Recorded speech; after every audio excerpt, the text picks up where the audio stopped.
Chris, Danny Santana told us this morning that it's really going to help him if he plays center field and only center field and is able to focus on just one position. How much of that weighs into your plan on how to use him? Yeah, I think for any player, I mean, if you ask any player, they'll obviously tell you that they'll be better playing one position. And I think, last year Danny, may not have been telling me the truth, but he said he loved playing everywhere and he actually played better everywhere. But I think now he realizes, like, when you're in one spot, you can get better reads, you get more consistent out there.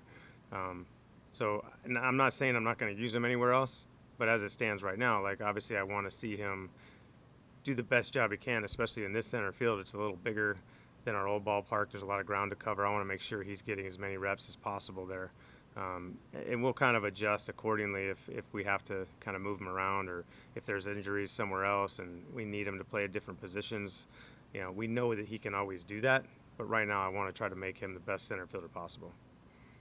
Chris, what is the status of Rafael Montero? He's still kind of working back to kind of get back into, he threw a bullpen, I believe, today. He's going to get in the game at some point soon. It's just been a little bit slow to kind of get him back into what we feel is, game shape. And he's kind of hesitant to just jump right back on the mound, in a game. So, he'll be out there in a couple days and, we'll kind of go from there. So he's in Arlington. Yeah, no, he's been here for 3 or 4 days now. Next question, please.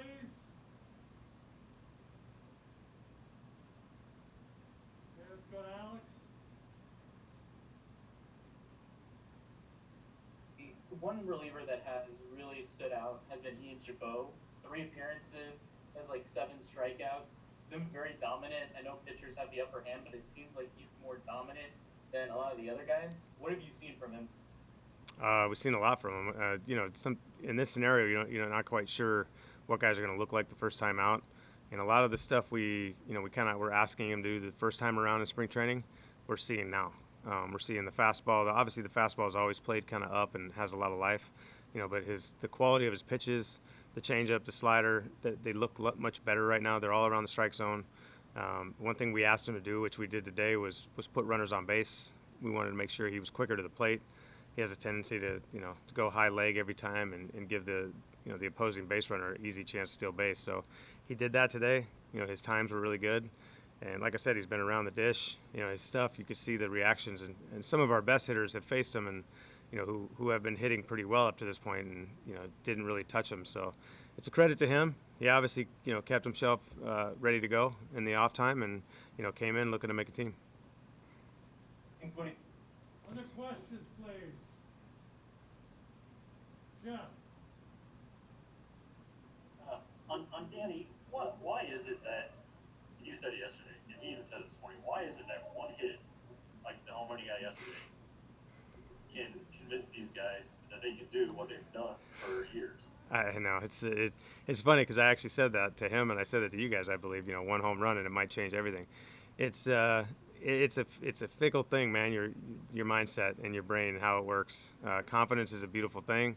It's also goes the other way at times. A lot of times we create things from a snowball effect of one. Sometimes it's a line out. Honestly, a couple good swings that create a little bit of a funk at times for hitters. So it's a fragile thing, this game, and for him, he kind of can get emotional at times, and we're trying to get him to understand, like, just focus on what you can control up there. You take good swings. Sometimes you're going to hit them, sometimes you're not. Just continue to have quality at bats, swing at quality pitches, and he's definitely a guy who can get a little bit streaky.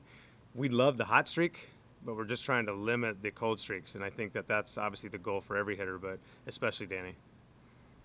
Right. Thank you. Anything else? Other questions? Let's see. Chris? Hey, Woody, just a couple things. Obviously, you guys are switching to night games to try to get used to the night game schedule. From what we've noticed, obviously games seem to get a little informal near the end. Are you planning to make games a little more structured toward a normal game as this upcoming week, just to kind of get the guys used to, because they're usually playing like regular spring training games right now. So Yeah. Any thought to that? Yeah, I think so. I think the thing that we need to be careful with is not keeping our main guys out there too long. So that's kind of why you see it kind of turn into a little bit of a sim game at the end. I'm not too worried, Rugi and Elvis, Rugi's been playing every day, so I really want to make sure these guys are healthy. But I think as we move on Monday, I think we're going to have umpires. We're not gonna roll innings anymore. Unless the guy throws 30 pitches, obviously. But up to this point, we can control basically what we wanted to, and now we're gonna kind of, we're still not gonna play 9 inning games because we don't have that much pitching. But some of these games are gonna be 7 full innings, and we're gonna ask some of our, hopefully our starters, starting position players are able to stay out there for 6, 7 innings. But if something's bothering them, I told them all, like, don't be a hero. There's no reason at this point. And they've done a good job of that. They're getting their at-bats every day. They're getting all the work that they would normally get in a spring training game. We're just, the other team that normally comes in for them is actually on the opposing side. So, like I said, it has been a little bit informal towards the end, which I don't mind. But I think as we move forward next week, we're going to have a little bit more riding on the line next week because we got some competition stuff coming on. So I don't think anybody's going to be jumping off the field next week.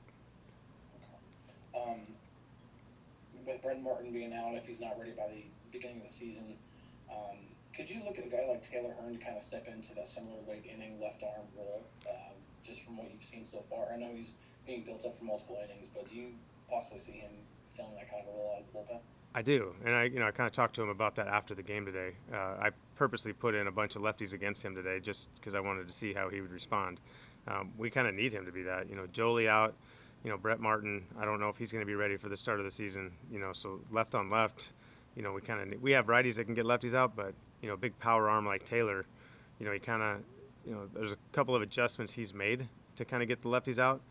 He took a little bit off of his breaking ball to make it a little bit more of a bigger break, which I think would be good for him. You're throwing upper 90s from the left side, big power arm like that, and you got a little bit of a sweeping breaking ball. You can get a lot of swing and miss on that. Because typically his slider is like a little cutter almost. So we try to get a little more depth there. So he understands. He understands the impact that could have. I would love to have him for 2 or 3 innings roll through a lineup, but also, for in Houston, and we need somebody to get out Alvarez. He obviously right now would be probably our best matchup, and we need him to be able to do that. Just really, really quick, we're obviously not seeing the velocity. What is Hearn getting up to right now with his fastball? It's mid-90s. It's 94, 95 pretty much consistently. I know in previous outings he's gotten it up to 96, 97. So it's coming out of his hand pretty hot, and it's good to see. What else? Levi? Hey, 2 very quick questions and then one that's an actual question. Do you have an update on Joelle and also Wei-Jae Wong? Yeah, Joelle, both of them are progressing well. Joelle's, I think, has a bullpen schedule for the 15th, and everything I've heard is, he's maybe a tick ahead of schedule in how he's feeling, which is a good sign. All his long toss and everything has been great, no pain, and the ball's coming out of his hand pretty well. So we'll see on that on the 15th how he looks to see if we need to speed anything up a little bit. And Huang looks good. He's his long toss has been great, no pain. He's progressing nice. Okay. And then my other question was about Lyles. With him, I said there was quite a bit of time that he wasn't able to do as much. He's maybe a little behind the other starters. With you guys having a couple of off days that first week, is there a chance that he kind of gets skipped that first time through and lets that be sort of his last week of development before he hits the ground running in the regular season? We have a bunch of different options we're kind of looking at. That's obviously with the third off day there, that's definitely one of them. But we're obviously weighing all of our options. Watching him pitch today, towards the end, I liked what I saw. Talking to him afterwards, he's I wouldn't say behind, because it's unfair to say anybody's behind at this point, based on what they could and couldn't do.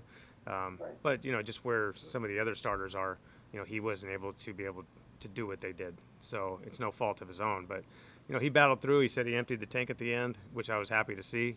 We need to him to kind of push through some of this stuff. He's working on some of his pitches today. Some of them obviously got hit a little bit hard, but he battled through it and threw some better breaking balls at the end. So he's kind of in that adjustment period of, I'm sure he's dealing with some soreness, some things that he's got to push through, where some of our other guys have already done that. Maybe in the off time at the end because they were able to. Right on. Thank you.